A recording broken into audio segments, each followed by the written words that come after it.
يرفع الله الذين آمنوا منكم والذين أوتوا العلم درجات.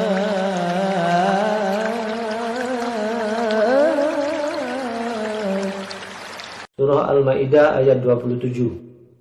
A'udzu billahi minasy syaithanir rajim. Aku berlindung kepada Allah dari godaan syaitan yang terkutuk. Watlu 'alaihim naba'a bnai Adam bil haqq. Dan ceritakanlah Muhammad yang sebenarnya kepada mereka tentang kisah kedua putra Adam. Watlu 'alaihim naba'a bnai Adam bil haqq. Dan ceritakanlah Muhammad yang sebenarnya kepada mereka tentang kisah kedua putra Adam. إذ قربا قربانا فتقبل من أحدهما ولم يتقبل من الآخر. Ketika keduanya mempersembahkan kurban, maka kurban salah seorang dari mereka berdua, Habil, diterima, dan dari yang lain, Qabil, tidak diterima. إذ قربا قربانا فتقبل من أحدهما ولم يتقبل من الآخر. Ketika keduanya mempersembahkan kurban, maka kurban salah seorang dari mereka berdua, Habil, diterima, dan dari yang lain, Qabil, tidak diterima. Qala la'aqtulannak. Qafnya biasakan dipantulkan ya. La'aqqa gitu. Dia, Qabil, berkata, "Sungguh, aku pasti membunuhmu." Qala la'aqtulannak. Dia, Qabil, berkata, "Sungguh, aku pasti membunuhmu." Qala innama yataqabbalullahu minal muttaqin.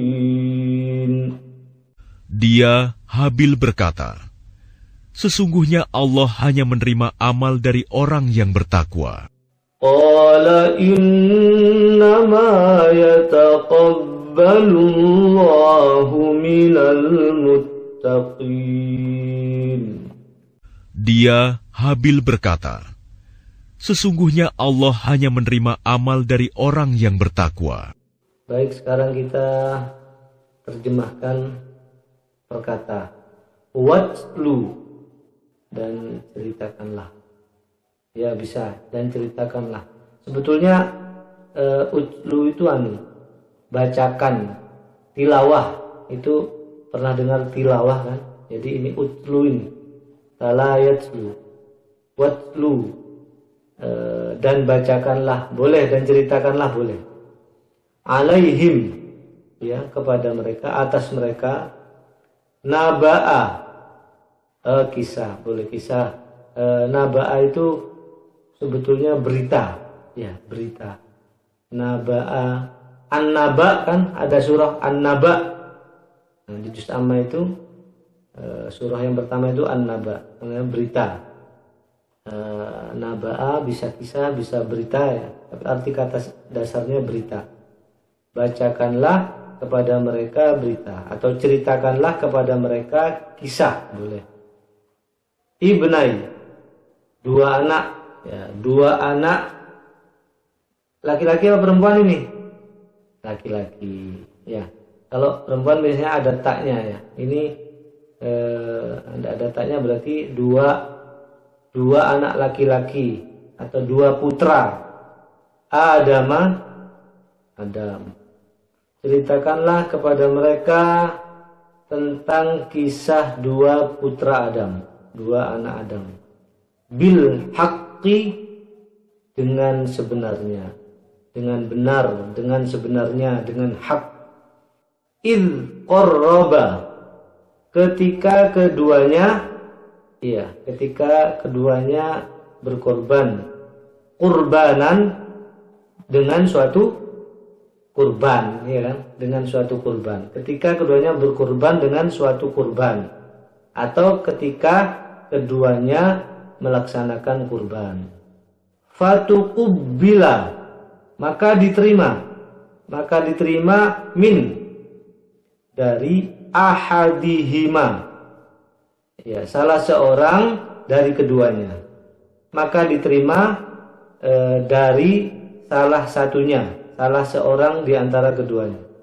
Walam yutaqabbal, dan tidak diterima, ya, kurbannya, minal akhor, dari yang lainnya. Kan ada dua orang, ya, yang satu diterima, yang lainnya enggak.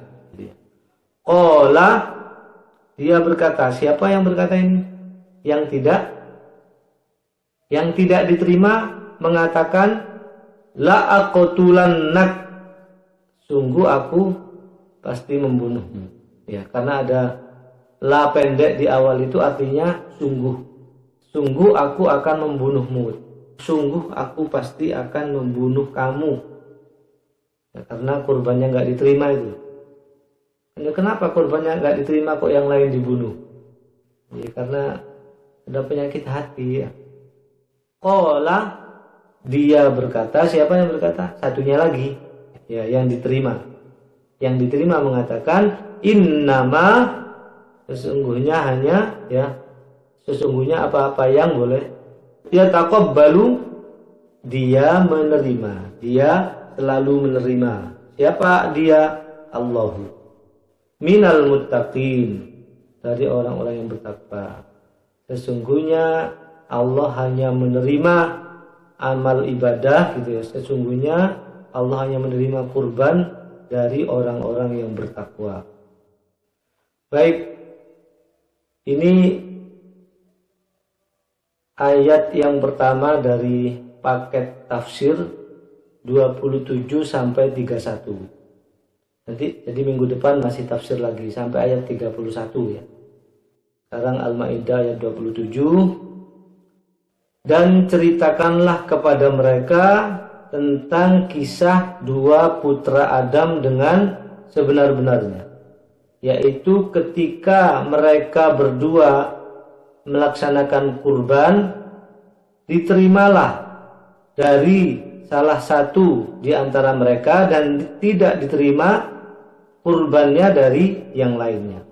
Maka yang tidak diterima kurbannya mengatakan, aku pasti akan membunuhmu. Sedangkan yang diterima kurbannya mengatakan, sesungguhnya Allah hanya menerima kurban dari orang-orang yang bertakwa. Untuk pengantar paket ini, maka Ibnu Katsir mengatakan begini, Allah Azza wa Jalla menjelaskan akibat fatal dari perilaku dengki, iri, dan dolim melalui kisah dua putra Adam ini. Menurut jumhur ulama, keduanya bernama Qabil dan Habil. Memang di ayat ini tidak disebutkan nama dua anak Adam ini, nggak disebutin. Di seluruh Al-Quran nggak ada, nggak pernah disebutkan namanya. Bahkan ada ulama yang mengatakan sebetulnya memang nggak disebutkan itu, dua putra Adam itu nggak diketahui namanya. Ada yang begitu. Karena kalau disebutkan namanya akan menjadi akan menjadi gibah, akan menjadi gibah terhadap kedua putra Adam. Ya, akan menjadi gibah terhadap kedua putra Adam ini. Makanya nggak disebutkan namanya. Tapi kebanyakan ulama tetap menyebutkan bahwa nama dua putra Adam ini adalah Qabil dan Habil. Ya nggak apa, mau kita ikut yang disebutkan atau yang nggak disebutkan, sebetulnya nggak ada pengaruhnya. Entah itu bernama Fulan, entah itu bernama siapa, nggak ada pengaruhnya buat kita.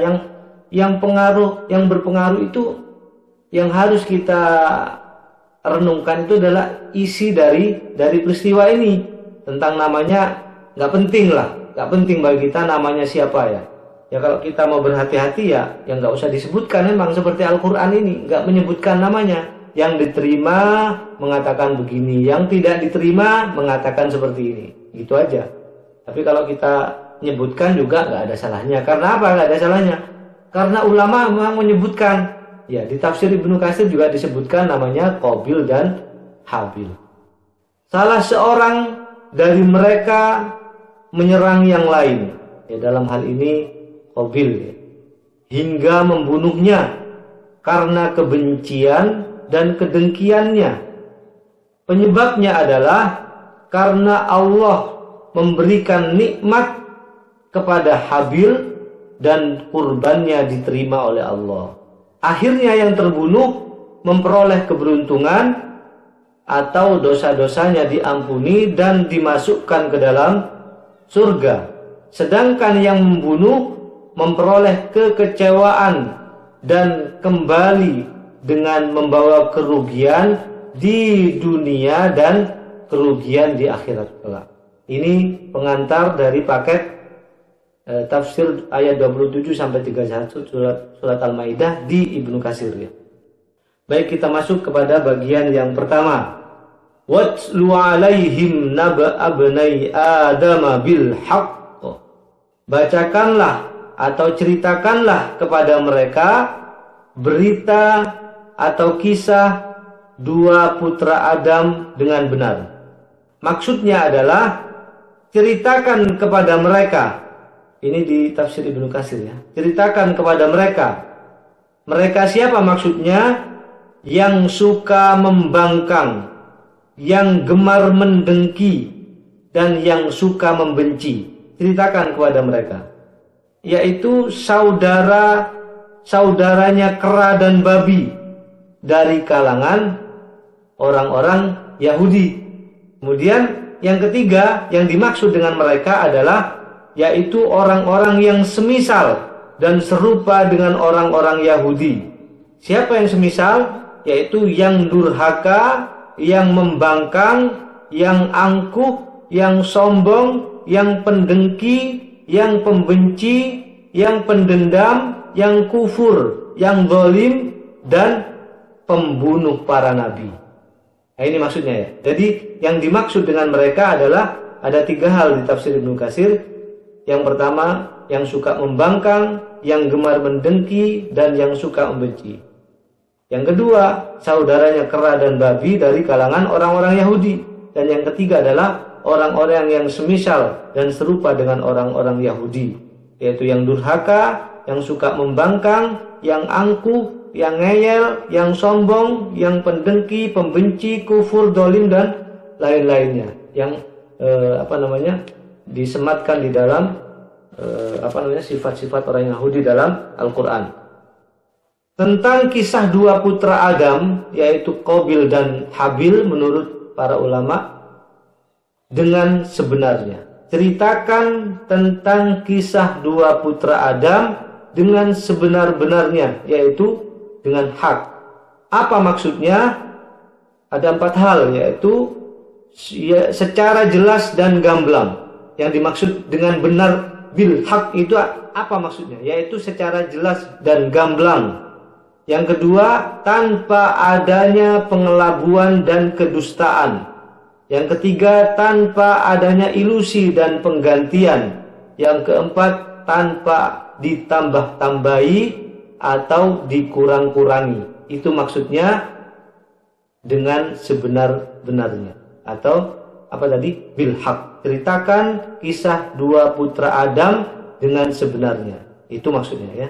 Secara jelas dan gamblang, tanpa adanya dusta, tanpa adanya penggantian, tanpa adanya tambahan atau dikurang-kurangi ceritanya. Ceritakan apa adanya. Kemudian di tafsir Ibnu Katsir juga dikisahkan ada sepenggal kisah mereka berdua di dalam tafsir itu. Kita baca cepat saja ya biar nanti gak kesiangan. Allah syariatkan kepada Adam untuk mengawinkan anak-anak lelakinya dengan anak-anak perempuannya karena keadaannya darurat pada waktu itu. Setiap mengandung, istri Adam atau Hawa melahirkan 2 orang anak kembar, yaitu berjenis kelamin laki-laki dan perempuan. Jadi setiap melahirkan 2 anak, yaitu satu anak laki-laki dan 1 anak perempuan. Atau mengandung, lahir kembar, mengandung lagi, lahir kembar gitu. Terusnya begitu. Jadi kita ini semua turunan turunan kembar ya. Turunan apa namanya? Nenek moyang kita itu pernah melahirkan kembar-kembar. Kemudian Adam mengawinkan anak perempuan dan anak laki-laki yang lahir bukan dalam satu masa kandungan. Jadi bukan dalam satu perut. Tadi kan setiap mengandung 1 anak laki-laki dan 1 anak perempuan, ya kan? Nggak boleh itu dalam satu kandungan itu menikah, nggak boleh. Harus dari yang kandungan berikutnya mungkin begitu ya. Bukan dalam satu masa. Yang semasa dengan Habil itu perempuannya itu tidak cantik. Tapi yang semasa dengan Qabil orangnya cantik rupawan. Ini di tafsir Ibnu Katsir ya. Ini mulai diuji nih, ya. Mulai turun ujian. Nah, kalau sudah ujian diturunkan kepada anak manusia, maka setan itu sudah apa? Sudah nunggu ya, sudah menunggu celah-celah untuk meniupkan kesesatannya. Qabil berkeinginan merebutnya dari tangan saudaranya. Jadi gini loh, jadi syariat pada waktu itu Habil punya saudara nggak cantik, ya. Kemudian Qabil mempunyai saudara yang cantik. Nah, disilang Habil menikah dengan saudaranya Qabil dan Qabil menikah dengan saudaranya Habil. Itu disilang. Dan memang syariatnya pada waktu itu seperti itu. Ini syariat pada zamannya Nabi Adam begitu. Tapi Qabil ini nggak mau. Qabil ini nggak mau dengan syariat itu. Dia berkeinginan merebutnya dari tangan saudaranya, tapi Rasulullah, Adam maksudnya bapaknya, menolaknya. Kecuali keduanya melakukan kurban. Nah, ini ujian lagi nih bagi anak-anak Adam. Barang siapa yang kurbannya diterima, maka saudara perempuan yang seperut dengan Qabil yang cantik tadi akan dikawinkan dengannya. Ini ujian berikut. Kemudian Habil adalah seorang peternak dan Qabil adalah seorang yang ahli dalam bercocok tanam atau petani. Jadi Habil yang mempunyai saudara yang gak cantik tadi adalah seorang peternak dan Qabil adalah seorang petani. Kemudian mereka berdua berkurban. Habil menyuguhkan kurban dari ternaknya yang paling baik, yang paling bagus, dan paling gemuk dengan hati yang tulus dan ikhlas. Sedangkan Qabil yang tadi yang ingin dinikahkan dengan saudaranya sendiri, yang seperut ya, menyuguhkan kurban dari hasil panennya yang buruk-buruk, yang jelek-jelek, dan dengan hati yang tidak ikhlas. Terpaksa dia lakukan itu. Karena memang bukan karena Allah, ya kan? Karena apa? Karena ingin dikawinkan sama saudaranya yang cantik tadi. Kemudian datanglah api yang menyambar kurban Habil dan membiarkan kurban Qabil. Jadi tadi yang dari kurban yang ahli peternak itu, yang menyuguhkan kurbannya yang gemuk, ya, yang bagus, itu disambar oleh api langsung dari langit. Mungkin pada waktu itu ini ya, tanda diterimanya atau enggak diterimanya kurban itu seperti itu. Langsung ada api yang istilahnya memakan kurbannya, disambar kurbannya. Dan menurut konon ceritanya kambingnya Habil ini disimpan di dalam sorga dan menjadi penebus bagi kurbannya Ibrahim ketika mau menyembelih Ismail. Ini dari kambingnya Habil ya. Ini dari riwayat Ibnu Abbas, Ibnu Mas'ud dan yang lain di dalam tafsir Ibnu Katsir. Kemudian di dalam tafsir Jalalain, watlu alaihim naba abnai Adam bil haqq. Maksudnya adalah bacakanlah wahai Muhammad kepada mereka, yaitu kepada kaummu, kepada umatmu, kabar berita dua orang anak Adam, yaitu Habil dan Qabil dengan sebenarnya, yaitu berhubungan dengan utlu, berhubungan dengan cerita itu, dengan sebenarnya bagaimana cerita itu. Itu dalam tafsir Jalalain. Singkat ya, kalau di dalam tafsir Jalalain itu tafsirnya singkat. Watslu alaihim naba abnai Adam bil haqq.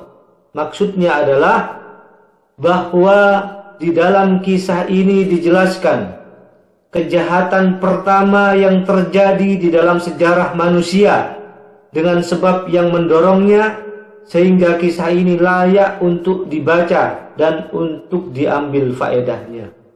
Ini disebutkan di dalam tafsir Al-Mukhtasar, di dalam tafsir yang lainnya.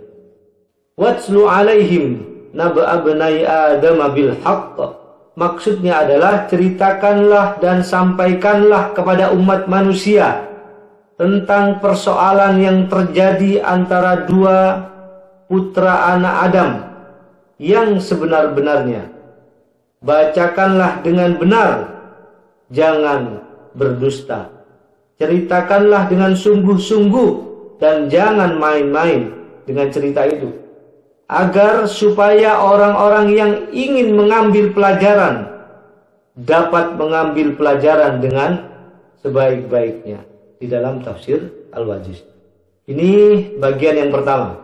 Kemudian bagian yang kedua atau penggalan yang kedua adalah idh qarraba qurbanan. Ketika keduanya mempersembahkan kurbannya. Maksudnya adalah ketika mereka berdua mengeluarkan kurbannya masing-masing, Habil atau adiknya Qabil mengeluarkan kurban berupa kambing kibas. Ada yang mengatakan kurbannya adalah sapi ya. Karena dia adalah seorang peternak atau penggembala dan dia adalah ahli di dalam hal peternakan. Dia pilihkan dari ternaknya yang paling bagus, yang paling gemuk dan yang paling dia sayangi dengan hati yang tulus ikhlas karena Allah. Sedangkan Qabil mengeluarkan kurbannya berupa tanaman atau makanan karena ia adalah seorang petani dan ahli dalam hal bercocok tanam. Qabil memilihkan hasil tanamannya yang jelek-jelek dan tidak layak makan, yang dia sendiri tidak menyenanginya, dan ditambah juga dengan hatinya yang tidak tulus karena Allah. Ketika itu Adam telah pergi meninggalkan mereka berdua. Ia datang ke Mekah untuk berziarah dan melihat Mekah. Nah, jadi pada waktu Nabi Adam itu Mekah itu sudah ada sebetulnya. Allah berfirman kepada Adam, "Tahukah kamu bahwa aku mempunyai rumah di bumi ini?" Maka Adam menjawab, "Ya Allah, aku tidak tahu." Kemudian Allah berfirman, "Aku punya rumah di Makkah. Datanglah kamu ke sana." Lalu Adam berkata kepada langit, "Jagalah anak-anakku sebagai amanah." Tapi langit menolaknya. Lalu ia berkata kepada bumi hal yang semisal. Tapi bumi pun menolaknya. Maka Adam berkata kepada Qabil. Qabil pun menjawab, "Ya." Ini Qabil menerima amanah dari Rasulullah, ya, yang amanah itu ditolak oleh langit dan bumi. Maka Qabil menjawab, "Iya Bapak, pergilah engkau." Maksudnya suruh pergi ke Mekah ya. Kan dia mau berangkat itu. Jadi dia menitipkan amanah kepada bumi dan langit yang ditolak tadi. Kemudian dia pindah amanah itu ke Qabil dan Qabil menerima. Qabil berkata, "Silahkan pergi engkau Bapakku. Kelak bila engkau kembali, engkau akan menjumpai keluargamu seperti yang engkau sukai. Ini kata Qabil. Dari Ibnu Jarir tersebutlah bahwa salah seekor dari kambing Habil melahirkan anak. Anak kambing itu namanya apa? Cempe ya. Melahirkan anak yang sangat dia sukai. Jadi melahirkan anak yang sangat dia senangi. Sampai-sampai di malam hari anak kambing tersebut dibawanya tidur bersamanya. Karena saking sayangnya kepada anak kambingnya itu. Kalau berjalan, ia selalu menggendongnya di atas pundaknya. Karena begitu sayangnya dia kepada anak kambingnya. Tidak ada harta baginya yang lebih disukainya selain anak kambing tersebut. Ketika ia diperintah untuk menyuguhkan kurban, cempe itu telah besar dan ia pun mengorbankannya. Itu tadi keterangan dari tafsir Ibnu Katsir ya. Dalam tafsir yang lain tidak begitu tidak begitu ada yang khusus ya. Langsung kita kepada bagian yang ketiga. Fatuqubbila min ahadihima wa lam yutaqabbal minal akhar. Maka diterimalah kurban salah seorang dari mereka berdua, yang kata ulama namanya Habil, dan tidak diterima kurban dari yang lainnya. Namanya siapa kata ulama? Qabil ya, yang tidak diterima itu dari Qabil. Maksudnya adalah bahwa Allah menerima kurban salah seorang dari mereka, yaitu Habil, yang ditandai dengan disambarnya kambing Habil oleh api putih yang berasal dari langit. Sedangkan kurban Qabil berupa seikat gandum dibiarkan begitu saja.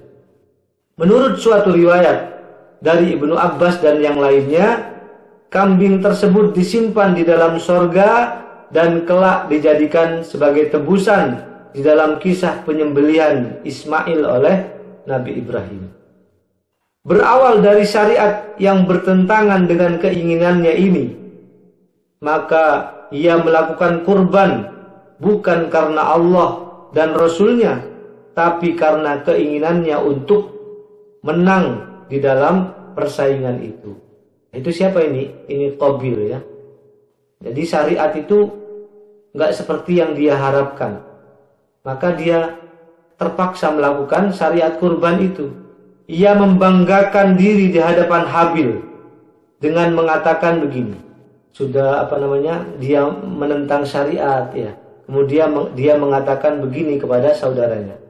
Dia adalah saudara perempuanku yang seperut denganku. Dia juga lebih cantik dari saudaramu. Aku lebih berhak untuk menikah dengannya. Aku lebih besar daripada kamu. Maksudnya lebih tua maksudnya. Dia Qabil itu kakaknya Habil ya. Aku lebih besar daripada kamu. Biasa kan senior itu kalau lebih tua kan merasa lebih merasa lebih berkuasa kan. Kalau lebih tua kan biasanya kan suka gitu. Kamu harus patuh pada saya gitu. Jadi meskipun adiknya benar itu, kakaknya salah, nggak mau dia gengsi kan. Aku juga diwasiati oleh ayahku. Aku juga diwasiati oleh ayahku suatu amanah yang telah ditolak oleh langit dan bumi. Ya, ini bangga dia, membanggakan diri di hadapan Habil dengan mengatakan 5 hal itu tadi. Dan pada akhirnya kurbannya pun tidak diterima oleh Allah. Maka ketika dinasehati ayahnya tentang kurbannya, maka dia menjawab, engkau mencintainya dan mendoakan kurbannya, karena itu kurbannya diterima. Nah, ini jawaban Qabil ya. Ketika dinasihati oleh ayahnya, celakalah wahai kamu Qabil, kamu melaksanakan kurban dengan cara yang tidak benar. Justru jawabannya apa? Wahai ayah, engkau lebih mencintainya dan mendoakan kurbannya, karena itu kurbannya diterima. Padahal Adam nggak melakukan seperti itu. Sudah macam-macam ini bertumpuk-tumpuk di dalam Habil. Sudah menentang syariat, juga membanggakan diri di hadapan Habil. Dia merasa lebih mulia daripada Habil ya. Kemudian dia menuduh ayahnya seperti itu, menuduh Rasulullah Adam dengan tuduhan yang tidak benar. Itu ya maksud dari bagian yang ketiga. Bagian yang keempat, qala la'aqtulannak. Dia berkata, kurban yang tidak diterima tadi mengatakan, atau Qabil ya kata para ulama, aku akan membunuhmu. Aku pasti akan membunuhmu. Sesungguhnya kalau kejadian waktu itu mungkin nggak sedatar ini kalimatnya, ya, tidak sedatar ini. Kalau kita baca kisahnya kan, biasa kan nggak ada efeknya. Mungkin orang yang emosi itu bagaimana kalau mengatakan? Maksudnya adalah ketika kurbannya tidak diterima, maka ia memprotes dan tidak rela serta marah. Ia tahu bahwa diterimanya kurban Habil, maka ia tidak akan bisa menikahi saudara seperutnya. Ia merasa bahwa Habil merupakan penghalang bagi dirinya, maka kedengkiannya dan kebenciannya serta dendamnya semakin merajalela di dalam dirinya. Tak bunuh kamu. Itu ucapannya tadi dah. Qala la'aqtulannak. Tak bunuh kamu.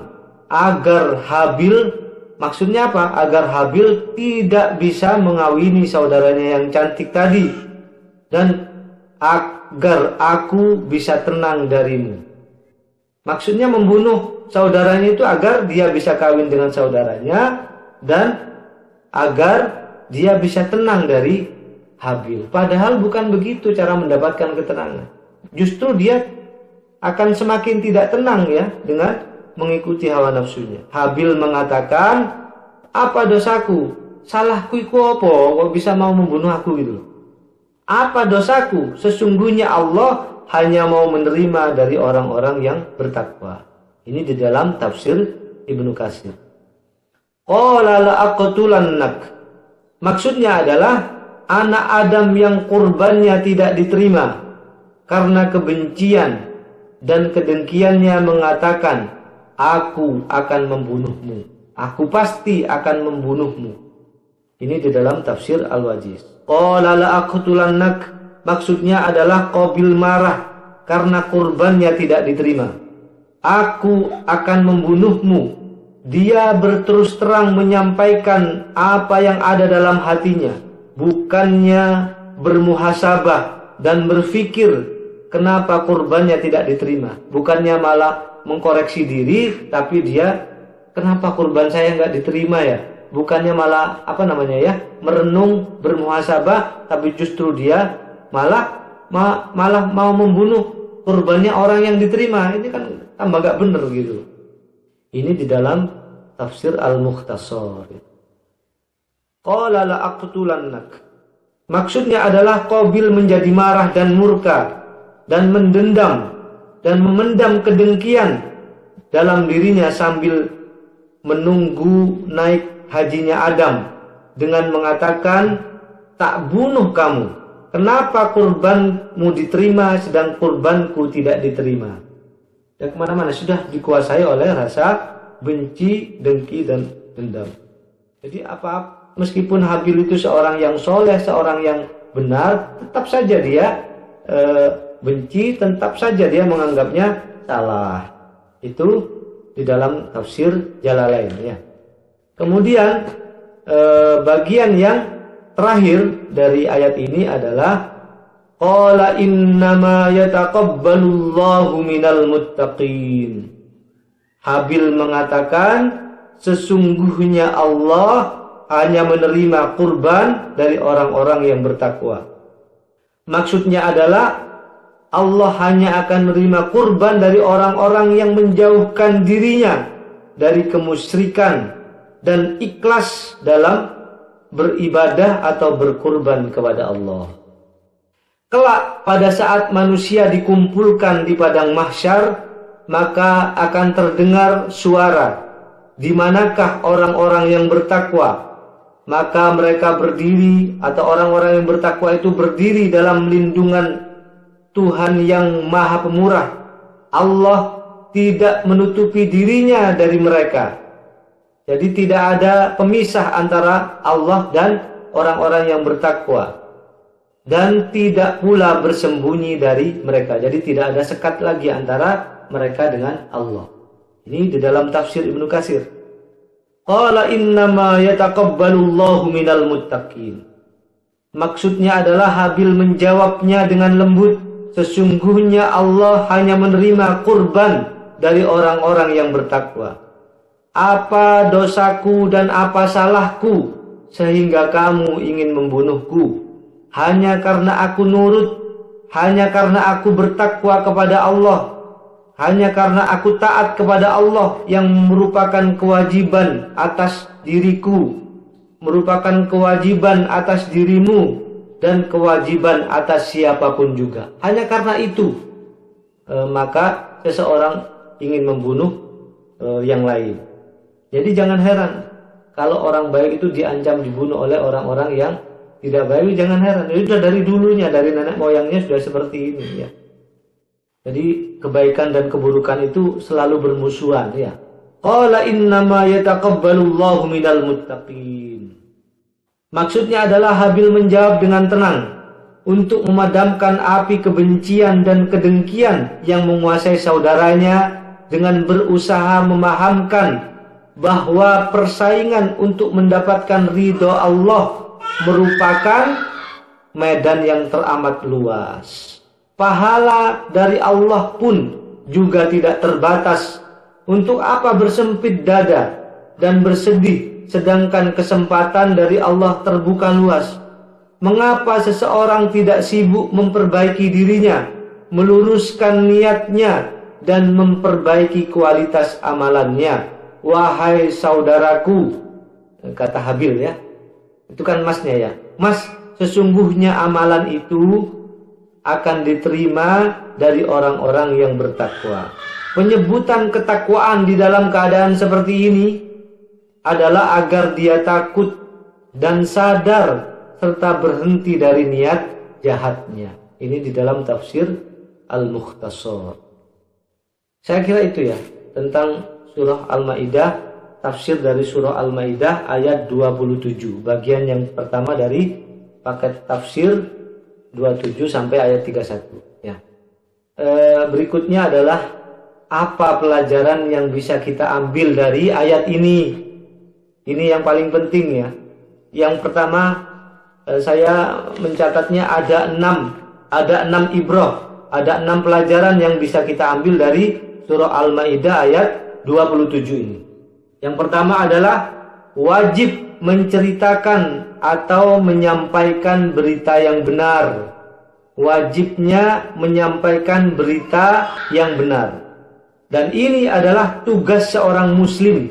Sebagaimana perkataan dari Syekh Abdurrahman As-Sa'di, tugas kami hanyalah menyampaikan kebenaran dengan ilmu yang jelas. Kami lakukan dan kami jelaskan kepada kalian. Bila kalian mendapatkan hidayah, maka itu adalah keberuntungan dan taufik bagi kalian sendiri. Apabila kalian tetap memilih jalan yang sesat, maka kami tidak berhak memaksa kalian. Ini yang dimaksud dengan hidayah taufik. Yang dimaksud dengan taufik itu seperti ini. Sampaikan kebenaran. Bila orang yang kita sampaikan berita itu mendapatkan hidayah dari yang kita sampaikan, itu adalah taufik dan keberuntungan bagi dia.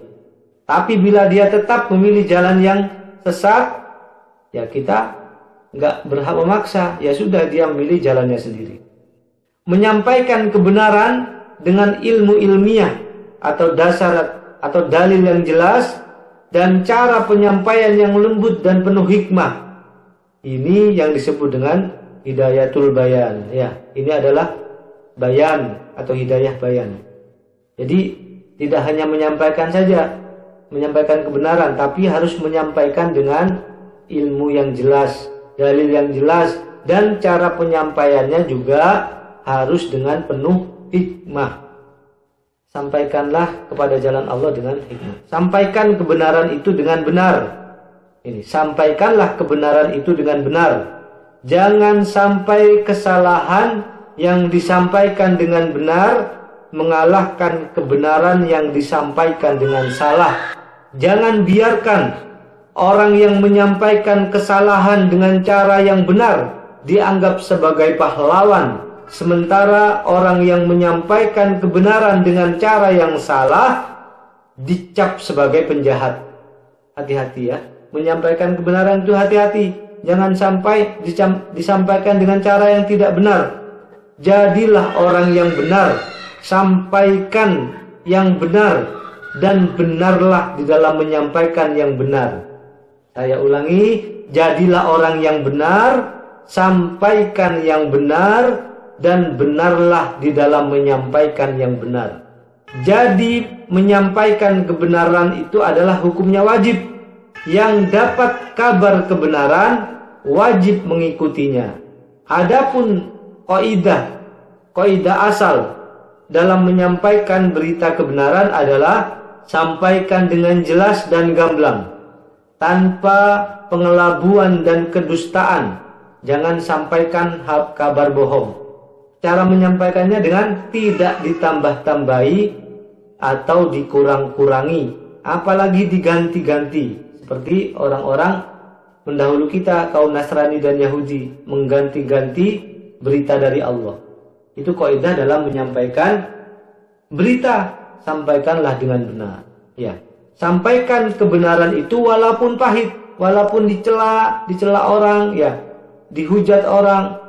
Sampaikan kebenaran itu walaupun pahit rasanya. Ini di dalam hadis riwayat Ahmad dari Abu Dzar. Rasulullah bersabda kepadaku, kata Abu Dzar, wa amaroni an aqula bil haqqi walau kana murran. Rasulullah menyuruhku untuk mengatakan yang benar walaupun pahit. Bagaimana kata Gus Dur dulu waktu mau membuat partai? Maju tak gentar, membela yang benar, kan gitu.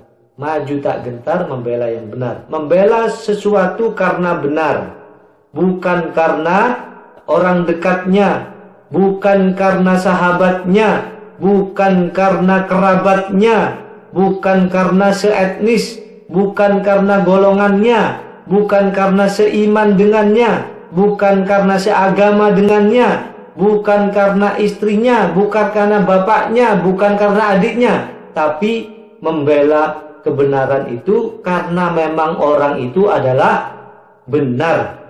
Itu ya, itu prinsip ini.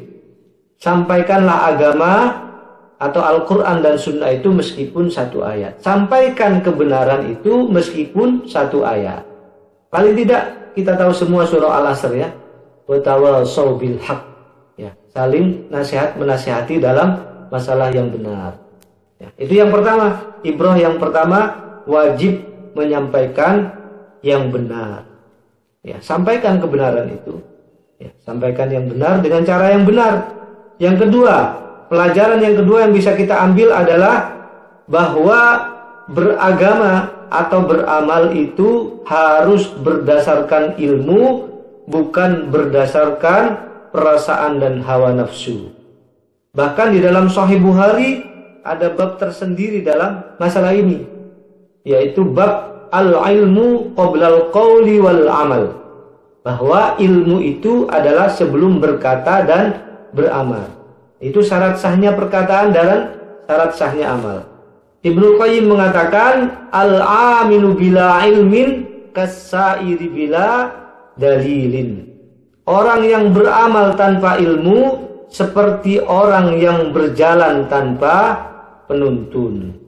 Ketika syariat mengatur anak Adam untuk tidak boleh menikah dengan saudara seperutnya, maka Qabil ini menolaknya tanpa ilmu.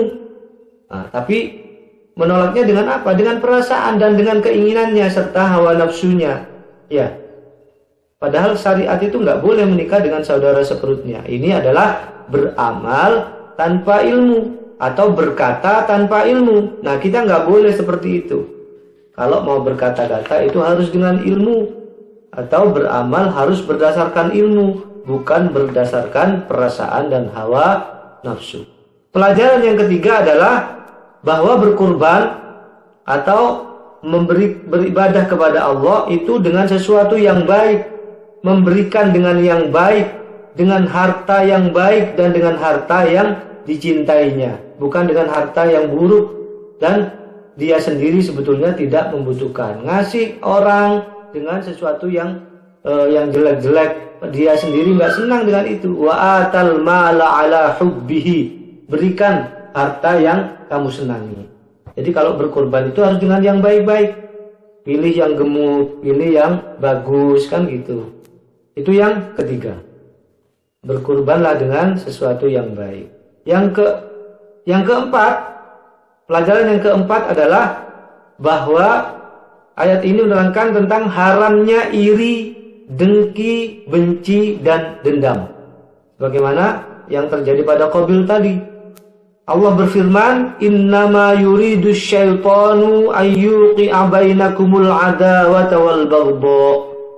Sesungguhnya setan itu ingin selalu menimbulkan di antara kalian permusuhan dan kebencian. Di dalam hadis Bukhari Muslim, sesungguhnya orang-orang yang paling dibenci Allah adalah orang yang paling gigih di dalam permusuhan. Jadi musuhan tok gitu loh. Senengannya ya. Ini paling dibenci oleh Allah di dalam hadis Bukhari Muslim. Ta'awanu 'alal birri wat taqwa wa la ta'awanu 'alal ismi wal 'udwan. Saling tolong-menolonglah kalian di dalam kebaikan dan ketakwaan, dan jangan saling tolong-menolong dalam dosa dan permusuhan. Itu yang keempat ya. Kemudian yang kelima adalah haramnya melakukan pembunuhan. Haramnya melakukan pembunuhan. Allah berfirman di dalam surah An-Nisa, "Wa may yaqtulu mu'minan muta'ammidan."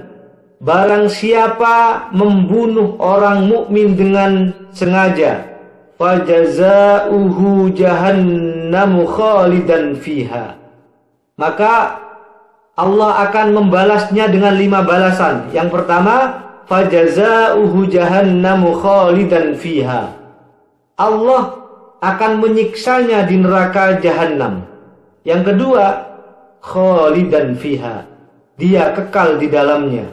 Yang ketiga adalah wa ghadaballahu alaihi. Allah akan selalu murka padanya. Allah akan murka padanya. Yang keempat adalah wala'anahu. Allah akan melaknatnya. Yang kelima adalah wa a'adda lahu azaban azima. Allah akan menyediakan azab yang besar baginya di dunia dan akhirat. Jadi barang siapa membunuh orang mukmin dengan sengaja, Allah akan membalasnya dengan 5 balasan. Enggak tanggung-tanggung ini. Disiksa di neraka jahanam. Dia kekal di dalamnya. Allah akan murka padanya. Allah akan melaknatnya. Dan yang kelima adalah dia akan menyediakan azab yang besar baginya di dunia dan akhirat. Dan yang terakhir, pelajaran yang bisa kita ambil adalah bahwa syarat diterimanya amal itu adalah bertakwa. Bertakwa. Tidak syirik dan ikhlas karena Allah. Ada satu syarat lagi sebetulnya, syarat diterimanya amal itu adalah mutaba'ah, yaitu ikut tuntunannya Rasulullah. Ya, ikut tuntunannya Rasulullah. Dalam hal ini adalah kalau ingin diterima ya ikut syariatnya Rasulullah Adam, Qabil maksudnya ya. Ya kalau nggak boleh nikah sama saudaranya ya sudah nggak boleh. Ya harus diikuti itu. Ya, yang kedua, kurbannya itu harus semata-mata karena Allah. Ya. Itu 6 pelajaran yang bisa kita ambil dari ayat yang ke-27 surah Al-Maidah. Sebetulnya kalau kita renung-renungkan ini, Al-Quran itu luar biasa. Sebetulnya Al-Quran itu secara tidak sadar selalu mengajari kita akhlak yang luar biasa. Pada tafsir yang lalu tentang orang-orang Yahudi ketika diperintah masuk Baitul Maqdis, itu apa sebetulnya? Pelajaran akhlak juga, bahwa mereka adalah orang-orang yang buruk akhlaknya kepada Allah dan Rasulnya. Demikian juga dalam hal ini pada ayat 27 surah Al-Maidah ini mencerminkan juga akhlak yang buruk. Dan siapa yang buruk akhlaknya, siapa yang baik akhlaknya, dikatakan oleh Allah. Oleh karena itu memang ilmu akhlak itu adalah puncak daripada ilmu ya. Makanya orang yang berilmu tapi tidak mencapai akhlak yang mulia itu adalah merugi. Nah, jangan sampai ilmu yang kita pelajari ini menjadikan kita sombong. Nah, ini. Jadi orang yang sombong ini pemicu salah satunya adalah karena dia berilmu. Ya, jangan sampai ilmu itu membawa kita kepada kesombongan. Walhamdulillahi Rabbil Alamin.